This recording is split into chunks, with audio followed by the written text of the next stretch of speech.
नाज़रीन आदाब, न्यूज़ 18 में आपका खैर मकदम और आप देख रहे हैं खबर दोपहर। गिरदाबी तूफान गुजरात के साहिल की जानिब तेजी से पेशकदमी कर रहा है। महकमे मौसमियात के मुताबिक आज तूफान गुजरात के साहिल से टकराएगा। 155 से 165 किलोमीटर फी घंटे की रफ्तार से तूफान साहिल तक पहुंचने की उम्मीद है। तूफान के खतरे के पेश नज़र इससे निपटने की तदबीरें की जा रही। गुजरात के वज़ीर आला ने हंगामी मीटिंग तलब की है और तैयारियों का जायजा लिया। मुतासरा इलाकों से लोगों को महफूज मुकामात पर मुंतकिल किया जा रहा है। NDRF और दीगर इमदादी टीमें तैयार हैं। उधर महाराष्ट्र, गोवा, कर्नाटक और आंध्र प्रदेश के साहिली इलाके इससे ज़्यादा मुतासर हो रहे हैं। हवाएं तेज़ रफ्तारी से चल रही हैं और समंदर में लहरें भी काफ़ी तेज़ उठ रही हैं। मुंबई में कुछ मुकामात पर बारिश भी हो रही है। मुंबई वर्ली सी लिंक को आमदोरफ्त के लिए फिलहाल बंद कर दिया गया है। मुंबई एयरपोर्ट के ऑपरेशन को भी मुअत्तल कर दिया गया है। गोवा में तूफान और से जुड़े वाक़यात में 2 अफराद की हलाकत की खबर है। गोवा में कई मकानात तबाह हो गए। इस बीच माहीगीरों को समंदर में न जाने की हिदायत भी दी गई है।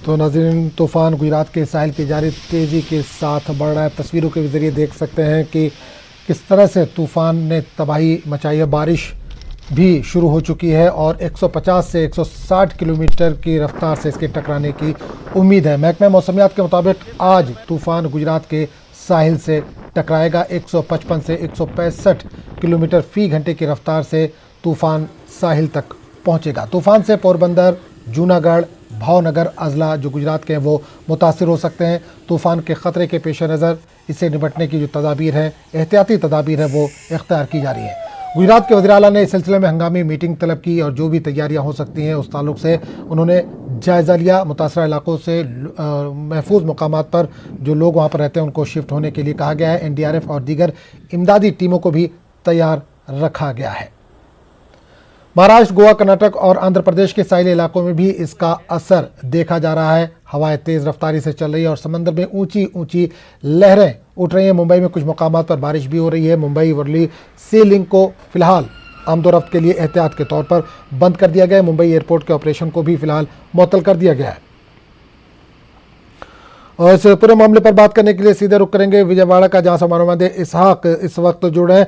इसहाक, समुद्री तूफान तेजी के साथ बढ़ता जा रहा है, किस तरह की तैयारियां की गई आंध्र प्रदेश में? आज हम देखा जाए तो आंध्र प्रदेश हुकूमत की तरफ से जो एक तरफ कोरोना और दूसरी तरफ जो तूफान से निपटने के लिए पूरी इक़दाम लिए गए हैं और जो पूरी तरह से NDRF को पूरी तरह से उतारा गया और जिन साहिली इलाके, कोस्टल एरिया और दूसरे जो समुद्र के पास के एरियाज है उनको पूरी तरह से अलर्ट कर दिया गया।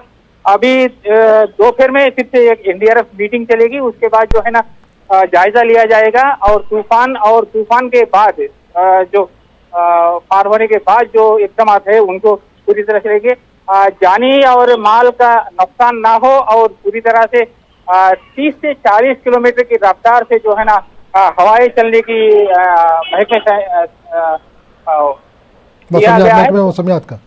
मौसमियात ने दिया गया है। जो उसके बाद जो है ना जो साहिली वैजाग से लेके नेल्लूर तक जो कोस्टल एरिया है वहाँ पे पूरे कलेक्टर्स और RDOs को पहले से अलर्ट रखा गया कि किसी तरह का बारिश या हवा और दूसरी जो है तरह से लेने की कोशिश की जाए और अगर किसी तरह से ज्यादा हवा जहाँ चलने की आशा है तो वहाँ से जो रिहेबिलिटेशन वर्क स्टार्ट करने के लिए पहले से ही बोला गया।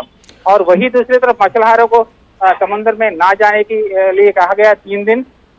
कल और आज सुबह से कुछ जगह पर जो कोस्टल बेल्ट है वहाँ पे हल्की सी बारिश और हवाएं चल रही हैं। देखना है कि अब जो NDRF की टीम जो है ना वो पूरी तरह से काकीनाडा, विशाखापट्टनम और विजयवाड़ा और नेल्लूर और प्रकाशम बिल्कुल इसहाक एक चीज यहाँ पर ये जानना चाहेंगे कि ये कहा जा रहा है कि गुजरात में ज्यादा नुकसान पहुंचा सकता है ये तूफान, 160 किलोमीटर की रफ्तार से साहिल से टकरा सकता है। तो यहाँ पर अगर हम आंध्र प्रदेश की बात करें तो क्या करना, महकमे मौसमियात का क्या कहना है, क्या रफ्तार रहेगी यहाँ पर जब टकराएगा? 30 से 40 किलोमीटर या 50 किलोमीटर के अंदर है। पूरी तरह से जो सी बेल्ट है वो ये 60 किलोमीटर के अंदर ही रहेगा। इस वजह से जो है ना ज्यादा हवा से नुकसान तो नहीं होगा लेकिन पहले से ही तैयार रहने के लिए कहा गया है कि किसी तरह की अगर जो हो सके तो जरूरत पड़े तो एनडीआरएफ को टीम को रेडी रखा गया है। और वही दूसरी तरफ जो है ना बारिश, हल्की सी बारिश हो रही है, वही दूसरी तरफ जो कोरोना से भी बड़े परेशानी है, तो ऐसे वजह में आवाम को तकलीफ ना हो और जो कोस्टल बेल्ट के एरिया में है उन लोगों को तकलीफ ना हो, इसलिए जो है ना कोस्टल बेल्ट के जो कलेक्टर्स और आरडीओ को जो है ना पहले से ही हिदायत दी गई कि नजर रखा जाए। बिल्कुल बिल्कुल, हमारे साथ इस बने रहिए। प्रशांत भी हमारे साथ मुंबई से जुड़ चुके हैं। प्रशांत, मुंबई में कई जगहों पर लगातार बारिश हो रही है, सुबह से ये खबर आ रही है, रात से बल्कि बारिश शुरू हो गई है। एक तरफ कोरोना से जंग महाराष्ट्र लड़ रहा था, दूसरी तरफ तूफान भी सामने आ गया है। प्रशांत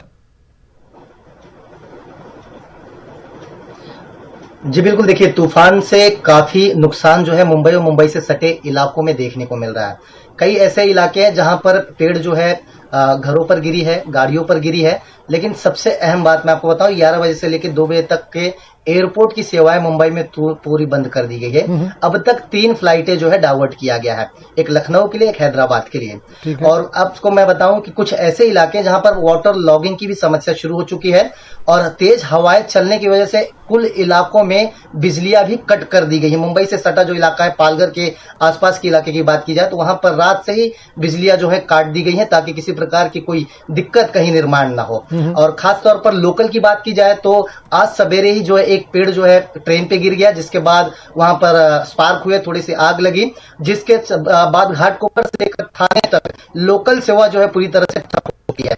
यानी कुल कर देखा जाए तूफान के आते ही अभी मुंबई करों की दिक्कतें बढ़नी शुरू हो चुकी है। यहाँ पर वाटर लॉगिंग की समस्या निर्माण हो चुकी है।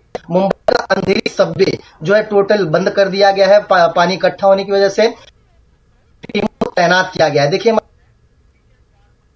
जाने की इजाजत नहीं दी जा रही है।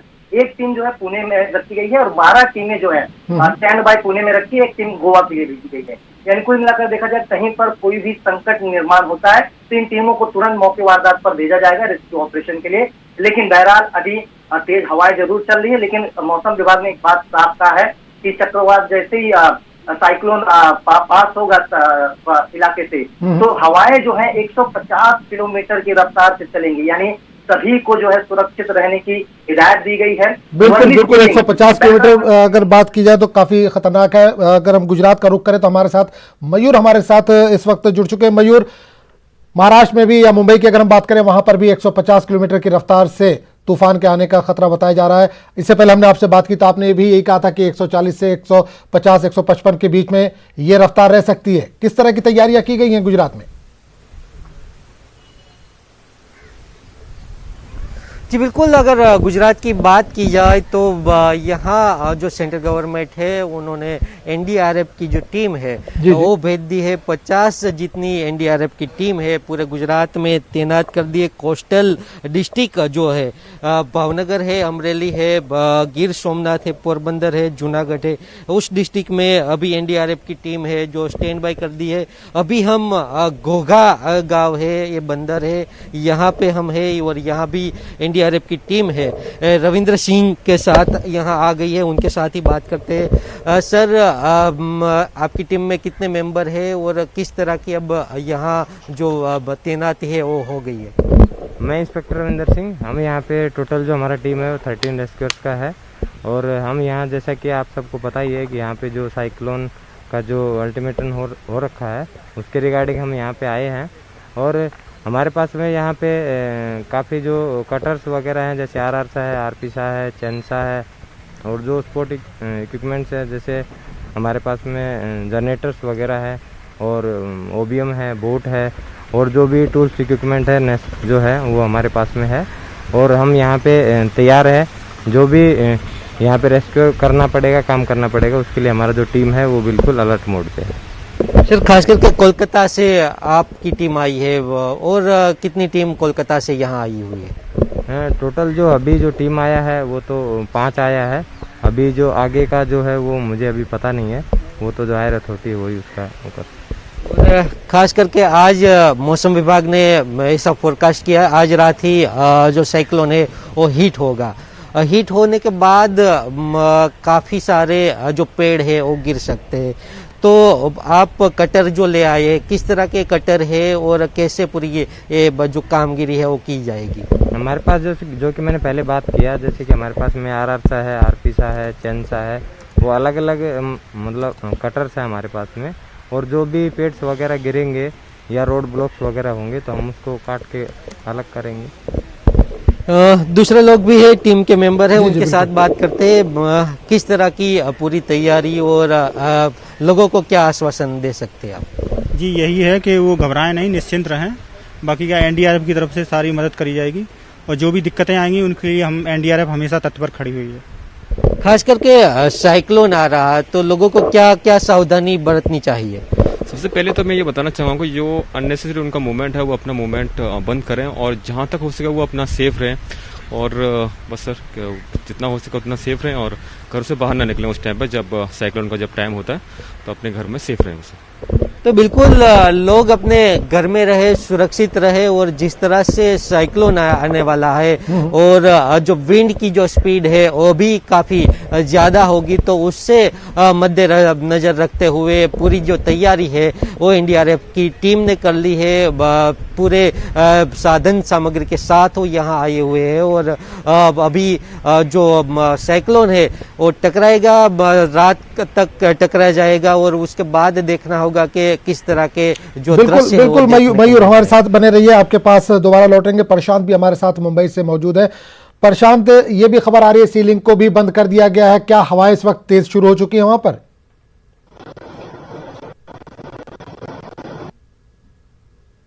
अंधेरी सब्बे जो है बंद कर दिया गया है और खास तौर पर मैं आपको बताऊं कि सायन, परेल, लालबाग, यहाँ जो इलाके वहां पर वाटर लॉगिंग की समस्या निर्माण हो चुकी है। लोकल सर्विस जिस तरह से मैंने बताया कि घाटकोपर से लेकर थाने तक अभी तक पूरी तरह से बंद कर दिया गया है, क्योंकि एक पेड़ जो है ट्रेन के ऊपर गिरा, जिसके बाद ओवरहेड वायर जो है उसकी चपेट में, उसके बाद वहां पर आग लगी छोटी सी, तब से जो है लोकल सेवाएं बंद कर दी गई। एयरपोर्ट जिस तरह से मैंने कहा कि 11 बजे से लेकर 2 बजे तक बंद कर दिया गया है। आज मुंबई में टीकाकरण की जो प्रोसेस थी वैक्सीनेशन का, वो पूरा बंद कर दिया गया है। यानी किसी भी प्रकार की लापरवाही प्रशासन अपनी तरफ से नहीं उठाना चाहती है। बीएमसी ने साफ तौर पर कह दिया कि मुंबई खास तौर पर बीचेस के लिए जाना जाता है। वर्ली सीलिंग हो गया, मरीन ड्राइव हो गया, गिरगांव चौपाटी हो गए, ऐसी जगहों पर लोग जो है मौसम जब सुहाना होता है तो बाहर निकलते घूमने के लिए। लेकिन इसे चेतावनी बताते हुए बीएमसी ने साफ तौर पर मना कर दिया, किसी को भी किसी बीचेस के आसपास भटकने भी नहीं दिया जा रहा है। कुल मिलाकर देखा जाए एनडीआरएफ की टीमें मौजूद हैं, लोकल पुलिस की जो सेवाएं हैं वो वहां पर मौजूद है। जहां जहां पर पेड़ गिरे हुए हैं सुबह से वहां पर दमकल विभाग के अधिकारी पहुंच करके उन पेड़ों को जो है सड़कों से हटाया जा रहा है। यानी कुल मिलाकर देखा जाए किसी भी प्रकार की लापरवाही मुंबई या मुंबई से सटे इलाकों में नहीं बरता जा रहा है। हाँ, लेकिन जिस तरह से मौसम विभाग ने कहा है कि जब एक बार साइक्लोन पास होगा तो स्पीड जो है हवाओं की वो 150 किलोमीटर प्रति घंटा यानी काफी तेज हवाएं रहेंगी। और यही वजह है कि समुद्र के आसपास जितने भी लोग थे उन्हें कल ही 6000 की संख्या में लोगों को सुरक्षित जगहों पर शिफ्ट कर दिया गया है। और खास ध्यान ये दिया जा रहा है कि जो लोग अस्पताल में भर्ती हैं, कोरोना से जिनका इलाज चल रहा है, उन अस्पतालों में बैकअप की जो तैयारियां हैं वो पूरी कर ली गई है, ताकि अगर बिजली जो है कटती है या तेज हवाएं जब चलती है तो उस बैकअप का इस्तेमाल करके ऑक्सीजन और जो जरूरतमंद चीजें होती हैं उनमें किसी प्रकार की रोक ना आए। यानी कुल मिलाकर देखा जाए सरकार की तरफ से पूरी पहल की जा रही है। इंतजार किया जा रहा है कि एक बार जब ये तूफान होकर के निकल जाएगा महाराष्ट्र के कोस्टल एरिया से, फिर देखना होगा कि क्या कुछ तस्वीरें सामने आती हैं, क्या कुछ घटनाओं की कुछ जानकारी आती है। एनडीआरएफ की जो टीमें हैं वो बिल्कुल तैनात हैं। बिल्कुल मयूर आपके पास आना चाहूंगा कि जिस तरह से हमारे नुमाइंदे प्रशांत बता रहे थे कि कोरोना के जो पेशेंट है अस्पताल है वहां पर बिजली की बैकअप सप्लाई पूरी तरह से तैयार रखी गई है कि अगर किसी वजह से करंट ना आए तो बैकअप कम से कम हो। तो गुजरात में किस तरह की तैयारी की गई अस्पतालों वगैरह में? जी बिल्कुल, मैं आपको बता दूं कि अगर अस्पतालों की बात की जाए तो कल ही सेंटर मिनिस्टर है उन्होंने वीसी की थी, अमित शाह गृह मंत्री है, उन्होंने सीएम विजय रूपानी और सीएस अनिल मुकिम के साथ वीडियो कॉन्फ्रेंस की थी और पूरी जो तैयारी है उसकी समीक्षा की गई थी। खास करके अस्पताल में कोई दिक्कत न हो इसलिए जनरेटर है वो भी लगा दिए गए हैं और साथ ही जो सौराष्ट्र के 7 डिस्ट्रिक्ट है वहाँ ये साइक्लोन का सबसे ज़्यादा प्रभाव पड़ने वाला है। उस जगह पे 67 ICU ऑन वान जो है एम्बुलेंस वान वो तैनात कर दी गई है, जिसमें ICU की सब जो फैसिलिटीज है वो मौजूदा है। खास करके ये जो 7 जिले हैं उसमें ये एम्बुलेंस वान तैनात कर दी गई है और साथ ही जो बिजली है उसकी कोई दिक्कत न हो, अस्पताल में कोई दिक्कत न हो, ऑक्सीजन की कोई दिक्कत न हो, उसके लिए सब तैयारियां है वो कर दी है। साथ ही जो साइक्लोन आने वाला है तो उसके लिए जो 2 दिन यानी आज मंडे और ट्यूसडे 2 दिन जो वैक्सीनेशन का जो ड्राइव चल रहा था उसको भी स्थगित कर दिया गया है और सभी हेल्थ कर्मी को अभी जो साइक्लोन है उससे निपटने के लिए स्टैंड बाय कर दिया गया है। बिल्कुल मयूर, एक चीज और जानना चाहेंगे, जो लोग समंदर के किनारे आबाद थे वहां पर रहते थे उनको बताया जा रहा है शिफ्ट किया गया है, तो उनको कहां पर रखा गया है, उनके रहने की किस तरह की व्यवस्था की गई है? जी बिल्कुल, अगर बात की जाए समंदर के किनारे रहने वाले लोगों की तो समंदर के किनारे रहने वाले लोगों को जो स्कूल है, गांव की जो स्कूल है उसमें शिफ्ट किया जाएगा और साथ ही जो पक्के कम्युनिटी हॉल है वहां पे इन लोगों को शिफ्ट किया जाएगा। खास करके अभी तक पूरे गुजरात के कोस्टल जो डिस्ट्रिक्ट है उनकी बात की जाए तो 50,000 के आसपास जो लोग हैं उनको सुरक्षित जगह पे शिफ्ट किया गया है। कल रात से ही ये पूरी जो प्रक्रिया है वो आरंभ कर दी गई थी। अभी हम भावनगर डिस्ट्रिक्ट में, तो भावनगर डिस्ट्रिक्ट में भी 800 से ज़्यादा जो लोग हैं उनको सुरक्षित जगह पे शिफ्ट कर दिया गया है। महुआ जो बंदर है, महुआ और पोरबंदर दोनों के बीच ये साइक्लोन जो टकराने वाला है, तो आज रात तक ये साइक्लोन टकरा जाएगा और विंड स्पीड भी काफ़ी ज़्यादा होगी। 150 से 160 की विंड स्पीड होगी। तो उससे मद्देनजर रखते हुए कच्चे जो झोपड़ियाँ है, कच्चे मकान है, वहाँ जो लोग बस रहे हैं उनको सुरक्षित जगह पे अभी ले जाया जा रहा है। मयूर हमारे साथ बने रहिए। इसाक भी हमारे साथ जुड़े हुए विजयवाड़ा से। इसाक, लगातार हम बात कर रहे हैं गुजरात और मुंबई, खासकर अगर महाराष्ट्र की बात करें वहां पर इसकी शिद्दत ज़्यादा है, लेकिन आंध्र प्रदेश में आपने जैसे बताया कि स्पीड कम हो जाएगी, 50 किलोमीटर के आसपास है। तो जो वहां पर मछुआरे हैं जो समंदर में फिशिंग के लिए जाते हैं, क्या उनको पूरी तरह से वहां से हटा लिया गया है, शिफ्ट कर दिया गया है कि मतलब कोई अब अंदर ना जाए मछली मारने के लिए? पूरी तरह से जो कोस्टल बेल्ट है, वाइजैक से नेल्लोर तक जो कोस्टल बेल्ट है उस एरिया में मछुआरों को पहले से कल ही से रोक दिया गया है। जो पुलिस टीम है वो इस बात को पूरी तरह से देख रहे हैं। और वही दूसरी तरफ थंडर यानी बिजली गिरने की या तो बारिश, अर्थ और बिजली दोनों की ही मामला है। यहाँ पे उतनी तेज हवा ज्यादा नहीं रहती, तो बिजली गिरने की आसार में इलेक्ट्रिसिटी और दूसरे कई प्रॉब्लम्स आते, तो उसको इस करने के लिए एनडीआरएफ और दूसरी जो रेवेन्यू डिपार्टमेंट है उनको पहले से ही तैयार रहने के लिए कहा गया है। और आज सुबह में थोड़ी जगह पे बारिश हुई और आज शाम ज्यादा बारिश होने के आसार है। वही रात और कल तक जो है ना बारिश की और बिजली के जो पड़ने के दिए गए हैं, जो उसके हिसाब से जो है ना हुकूमत की तरफ से पूरे तैयारी की गई है। एनडीआरएफ टीम को भी तैयार रहने के लिए कहा गया। अब तो वो जहाँ है मंगलगिरी और प्रकाशम, नेल्लूर और काकीनाडा और विशाखापट्टनम, यहाँ पे जो एनडीआरएफ की टीम है उन्हें तैयार रहने के लिए कहा गया है। वही जो मेरीन टीम्स जो पुलिस वाले हैं उनसे गश्ती जो है जारी है।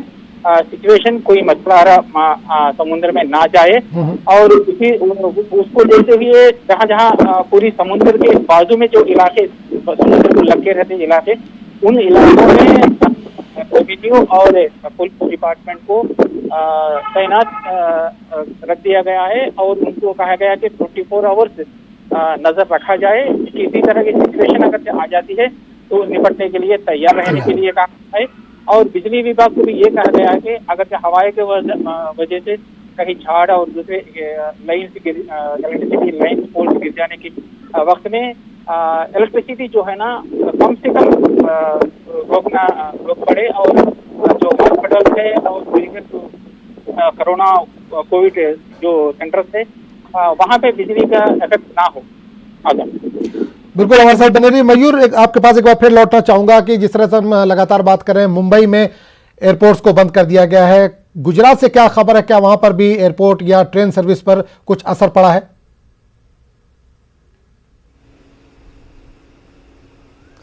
जी बिल्कुल, मैं आपको बता दूं कि ये भावनगर और पोरबंदर वो दो जगह पे जो छोटे एयरपोर्ट है वो बंद कर दिए गए हैं। खास करके जो सभी उड़ानें हैं, एक दो उड़ान यहाँ से बढ़ती हुई है दिन में, तो वो अभी बंद कर दी गई है। और साथ ही जो ट्रेन है उसके लिए कोई रुकावट नहीं है, वो चल रही है।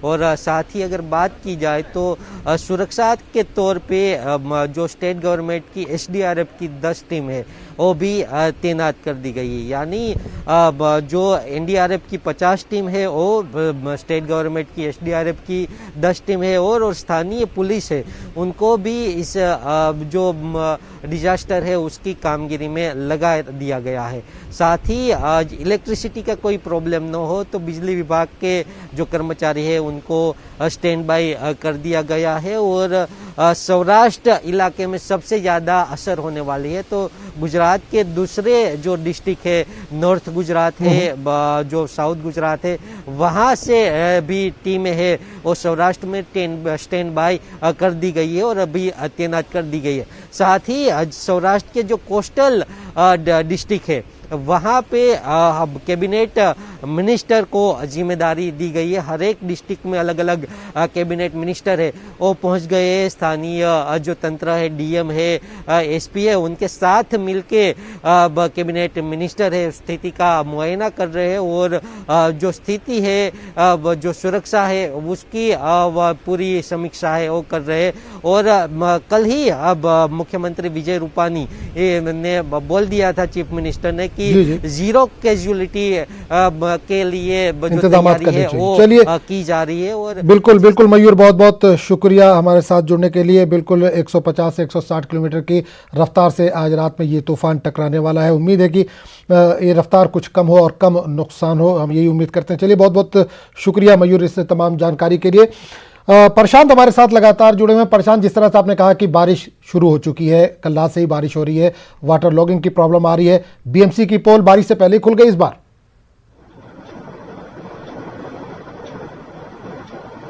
देखिए, ये इसमें कोई दो राय नहीं है। हमने हमेशा देखा है कि बीएमसी जो है कितनी भी तैयारियां कर ले, लेकिन जब बारिश होती है तो मुंबईकर जो है जरूर परेशान होते हैं। लेकिन इसमें कुछ ऐसी निचले इलाके हैं मुंबई में जिसकी पुराना इतिहास रहा है कि वहां पर बारिश होगी तो वाटर लॉगिंग यानी जल जमाव की समस्या निर्माण होना लाजमी है। मुंबई के कई ऐसे निचले इलाके हैं। फिलहाल अभी ये उम्मीद की जा रही है कि एक बार जब तूफान यहाँ से पास हो जाएगा फिर उसके बाद देखना होगा कि मनपा की जो तैयारी है कितनी स्ट्रांग है, क्योंकि अभी बारिश और तेज हवाएं चल रही हैं। कई ऐसे इलाके जहां पर पेड़ गिरे हैं, कई ऐसे इलाके जहां पर वाटर लॉगिंग की समस्या निर्माण हो चुकी है। जिस तरह से मैंने कहा कि अंधेरी सब्वे जो एक रोड है उसे बंद कर दिया गया है। मुंबई के सायन और आगे जाएंगे लालबाग की तरफ तो वहां पर वाटर लॉगिंग की समस्या निर्माण हो चुकी है। ट्रैफिक पूरी तरह से जाम है और हवाएं तेज चलने की वजह से और लहरें ऊपर उठने की वजह से प्रिकॉशंस के ध्यान में रखते हुए वर्ली और बैंड्रा को ज्वाइंट करने वाला वर्ली सीलिंग को भी बंद कर दिया गया है। यानी कुल मिलाकर देखा जाए जितने भी मेजर स्पार्ट होते हैं, जितने भी ठोस कदम होते हैं वो प्रशासन की तरफ से उठाए गए हैं। लेकिन जिस तरह से मौसम विभाग ने कहा है कि जब एक बार तूफान पास होगा तो हवाएं 150 किलोमीटर प्रति घंटे की स्पीड से तेजी से हवा चलेगी। तो उस वक्त देखना होगा कि सरकार की कितनी तैयारी है और अगर कोई आफत या कोई आपदा आती है तो उससे कैसे निपटती है। बिल्कुल प्रशांत, एक चीज और जानना चाहूंगा, आपने कहा कि कई जगहों पर पेड़ गिर चुके हैं, तो क्या उसको रोड को क्लियरेंस दी जा रही है, उसको हटाया जा रहा है या तूफान के गुजर जाने का भी इंतजार हो रहा है? नहीं, देखिए जहां पर जानकारी मिल रही है ऐसी घटनाओं की, चाहे पेड़ गिरे हो या फिर जिस तरह से वाटर लॉगिंग की समस्या निर्माण हुई हो, तो वहां पर मौके वारदात पर प्रशासन की तरफ से लोग पहुंच रहे हैं और कोशिश कर रहे हैं कि उस समस्या का तुरंत कोई सोल्यूशन निकाला जाए। पेड़ जहां जहां पर गिरे थे वहां से हटाया गया। जिस तरह से कुलाबम में आपको बता रहा हूं, सुबह एक पेड़ गिरा था, उसको हटाने का काम शुरू कर दिया गया था, उसको खत्म किया गया ताकि आने जाने में लोगों को दिक्कतें ना हो। लेकिन प्रशासन ने खास तौर पर लोगों से गुजारिश की है कि जहां पर घने पेड़ है वहां सर बचने की कोशिश करें, वहां जाए ना, अपने घरों में ही रहें। बीचेस पे जाना तो पूरी तरह से रोक लगा ही दिया गया है। लोकल ट्रेन की समस्या, जिस तरह से मैंने कहा कि घाटकोपर से थाने की तरफ पेड़ गिरने के चलते ही समस्या निर्माण हुई है, उसे वहां से हटाने का काम जो है किया जा रहा है। यानी जहां पर भी जानकारी मिल रही है इस तरह की, तो मौके वारदात पर प्रशासन की तरफ से लोग पहुंच करके उसे हटाने की कोशिश जरूर कर रहे हैं, ताकि जब एक बार तूफान आए तो और कोई समस्या वहां पर निर्माण न हो, इससे पहले कि वो क्लियरेंस में रहे। बिल्कुल। इसहाक, एक आखिरी सवाल आपसे करना चाहूँगा कि आपने जैसे बताया कि यहाँ पर स्पीड तो काफ़ी कम रहेगी, 50 से 60 किलोमीटर की स्पीड आपने बताया, लेकिन क्या एहतियाती तौर पर जब ये टकराएगा उस वक्त ट्रेन सर्विस या एयरपोर्ट सर्विस को कुछ नुकसान पहुँचने की आशंका है या बंद किया जा सकता है कुछ देर के लिए? इस तरह की कुछ जानकारी मिल पा रही है? जी, फिलहाल अभी जो जानकारी मिली थी, मैंने बताया कि एयरपोर्ट की जो सेवा है 11 बजे से लेकर 2 बजे तक बंद करने का ऐलान कर दिया गया है। अब आगे अगर तेज हवाएं चलती हैं और तेज बारिश होती है तो किस तरह के कदम उठाए जाएंगे वो अथॉरिटीज की तरफ से जानकारी दी जाएगी। बिल्कुल, जिस तरह मैंने कहा कि लोकल ट्रेन की सेवाएं चल रही है, लेकिन जैसे हादसे हुए वहां पर बाधित हुए। बिल्कुल। इसहाक, क्या आप हमारी आवाज़ सुन पा रहे हैं? गैर में इसहाक से हमारा राब्ता टूट गया। चलिए, बहुत बहुत शुक्रिया प्रशांत आपका भी, और इसहाक आपका भी, मयूर मकड़िया आपका भी बहुत बहुत शुक्रिया। तो नाज़रीन, इस प्रोग्राम में फिलहाल इतने। अगले बुलेटिन में आपसे फिर मुलाकात होगी। आदाब।